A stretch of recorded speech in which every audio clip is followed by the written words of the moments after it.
नमस्ते हजुरहरुलाई प्रियाको किचनमा स्वागत छ। आज मैले हजुरहरुको लागि चिया मसलाको रेसिपी लिएर आएको छु। हुन त अब चिया मसला भनेपछि सबैलाई नै आउँछ त्यसको रेसिपी हैन, तर एक पटक मैले बनाएको यो रेसिपीको चाहिँ चिया बनाएर खानुहोस्, एकदमै मिठो हुनेछ।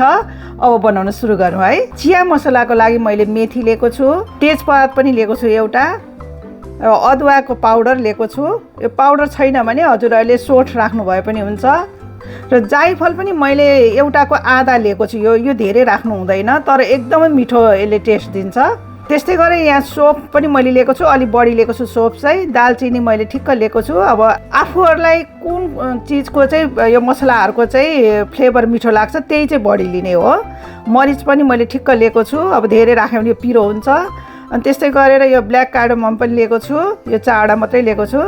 अनि ल्वाङ लिएको छु र सुकमेल पनि लिएको छु। मैले हिट अन गरेर प्यान राखिसकेको छु। प्यान तातिसक्यो। सुरुमा मेथीलाई भुटौँ। अब त्यसपछि सुकमेल, ल्वाङ, अलैँची, मरिच र दालचिनी राखिदिउँ। हो, मेथीको यस्तो मजाको बास्ना आइरहेछ। अब सौँफलाई पनि राखिदिउँ। सौँफ चाहिँ छिट्टै भुटिने भएको हुनाले यसलाई चाहिँ अलिक पछि भुट्नुपर्छ। अब यो तेजपात पनि राखिदिउँ।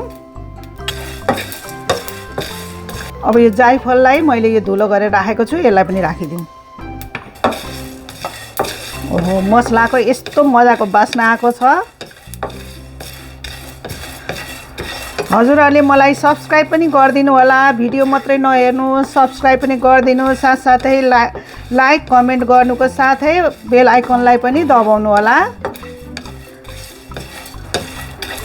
अब मसला भुटिसक्यो, हिटलाई अफ गरिदिउँ। अब यो मसलालाई एउटा भाँडामा खनाउँ। अब मसला भुटेर खनाइसकेँ मैले। अब यसलाई चाहिँ सेलाउन दिनुपर्छ। मेरो घरमा त पुरै बास्ना आइरहेको छ एकदम यो मसला भुटेको। यो दालचिनीहरूको टुक्रा चाहिँ ठुल्ठुलो छ, यसलाई पनि मसिनो गर्दै पनि हुन्छ, पिस्नलाई सजिलो हुन्छ। यो तेजपातलाई पनि अझै मसिनो गर्दै पनि हुन्छ। अब यो मसला सेलाइसकेको छ। अब यसलाई चाहिँ मिक्सीमा राखेर पिसौँ। मैले चाहिँ यो कफी ग्राइन्डर लिएको छु, यसमा एकदम राम्रोसँग पिसिन्छ।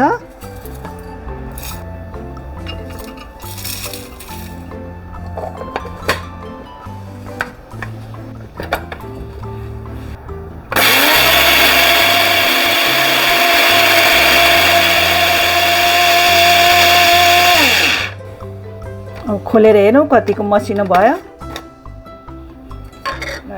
हेर्नु त कस्तो मजाको मसिनो पिसिएको छ। यो कफी ग्राइन्डर चाहिँ एकदम मसला पिस्नको लागि चाहिँ पर्फेक्ट हुन्छ। अब यो मसलालाई एउटा बलमा खनाउँ। मैले चाहिँ यो जिन्जर पाउडर लिएको छु, जिन्जर पाउडर अब यसमा मिक्स गरिदिन्छु। यदि जिन्जर पाउडर छैन भने तपाईँहरूले सोठलाई त्यो मसलाहरू भुट्दैखेरि नै तपाईँहरूले भुट्नुभयो भने हुन्छ। अब यसलाई मिक्स गरिदिउँ। ल हेर्नुहोस् त, अब यो मसला चियामा हालेपछि कस्तो हुन्छ होला, टेस्टी, एकदम मिठो न मिठो चिया बन्छ। अब एउटा सिसीमा भरेर राख्ने यसलाई, अनि अलिअलि गर्दै राख्दै चिया बनाउने। मैले एउटा सानो सिसी लिएको छु। अब सिसीमा राखौँ। मैले चाहिँ मसला थोरै नै बनाएको छु हैन। यस्तै गरेर अलिअलि गर्दै बनाउनु भए पनि हुन्छ, या एकैचोटि मजाले धेरै बनाएर राख्नु भए पनि हुन्छ। अब बिर्को लगाएर राखिदिउँ। त्यसपछि चिया बनाउँदै पछि राख्दै खाउँ, यति मिठो हुन्छ यो। फेरि म अर्को नयाँ रेसिपी लिएर आउने छु। त्यतिन्जेलसम्मको लागि बाई।